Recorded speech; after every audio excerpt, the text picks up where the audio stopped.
우리가 회사에서 일만 하라는 말을 많이 듣죠. 회사 입장에서는 직원들이 업무 시간에 잡담하는 것을 싫어할 수도 있을 것 같아요. 그런데 과연 일만 하는 게 업무 효율이나 아이디어 생산에 효과가 있을까요?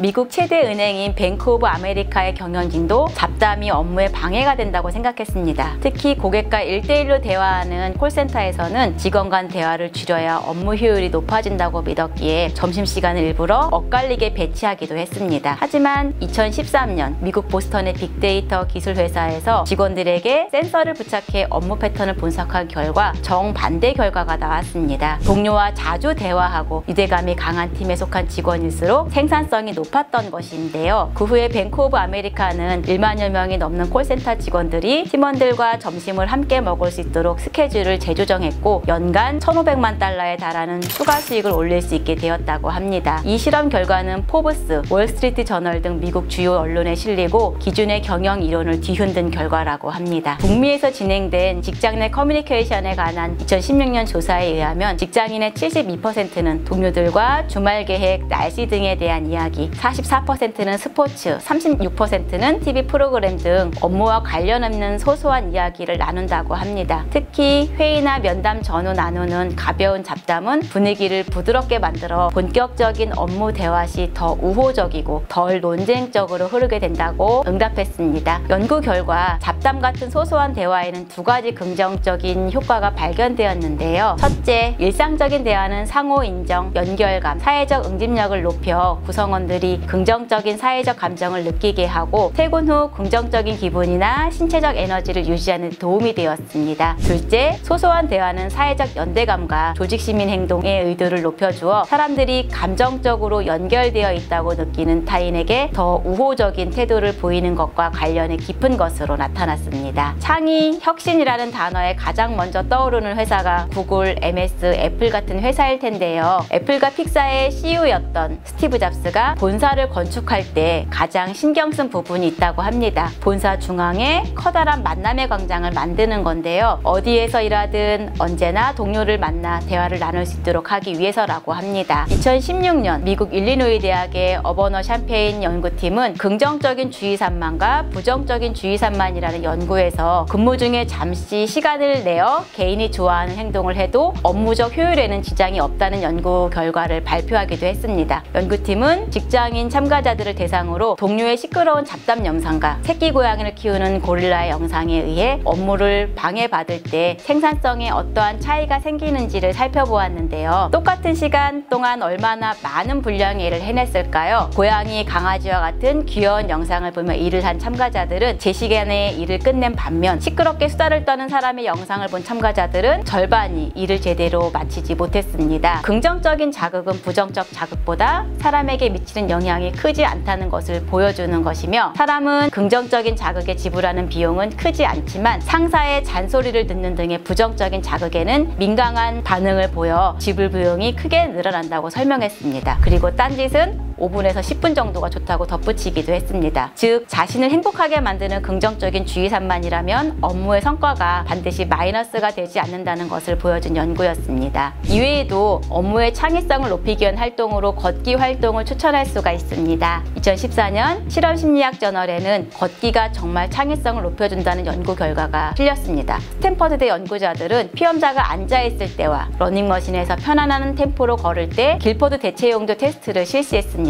단추 같은 흔한 대상을 제시한 후 4분 동안 새로운 용도를 생각해내게 하는 평가 방법입니다. 연구자들은 이렇게 얻은 대답을 기준에 맞게 분류해 창의성 점수를 매겼더니 러닝머신에서 걸을 때 점수가 2배가량 높았고 실제로 피험자의 80%에서 창의성이 높아진 결과를 얻었다고 합니다. 의외로 우리는 우리만의 창의성이나 창조성을 죽이는 활동을 하기도 합니다. 웰즐리 칼리지의 베스 헤네시 교수는 수십 년간 연구로 의욕과 창조성의 관계를 설명하고 6가지 요인이 우리가 가진 창의성을 죽인다고 했는데요. 예상 보상, 예상 평가, 제한된 선택, 제한된 시간, 감시, 경쟁입니다. 예를 들면 예상 보상이란 이거 다 하면 뭐뭐 줄 거야 하는 식의 보상으로 활동 자체의 즐거움을 방해하는 경우입니다. 예상 평가는 이거 안 하면 사람들이 널 어떻게 보겠어 하는 것들이고요. 제한된 선택이란 다음 중 옳은 답을 고르시오 같은 객관적인 문항 같은 것을 이야기를 합니다. 제한된 시간은 시간은 자체를 즐기기보다 해결 중심으로 급급해지게 됩니다. 감시와 경쟁도 창의성을 죽이는 행위가 됩니다. 자유롭게 돌아다니고 차를 마시고 수다를 떠는 등의 활동은 두뇌에 휴식을 주어서 집중력을 높이고 기분 전환을 통해 업무 성과와 생산성을 늘리는 결과를 가져온다는 여러 연구들이 있습니다. 회사에서 직원들이 창의적이고 업무 효율성을 높이고 싶다면 때로는 잡담할 수 있는 편안한 공간에서 시간을 가질 수 있도록 하는 것이 필요하다는 생각이 듭니다. 또한 선생님이나 부모님들이 우리 아이들이 창의성이 풍부한 아이로 자라기를 바라신다면 예상 보상, 예상 평가,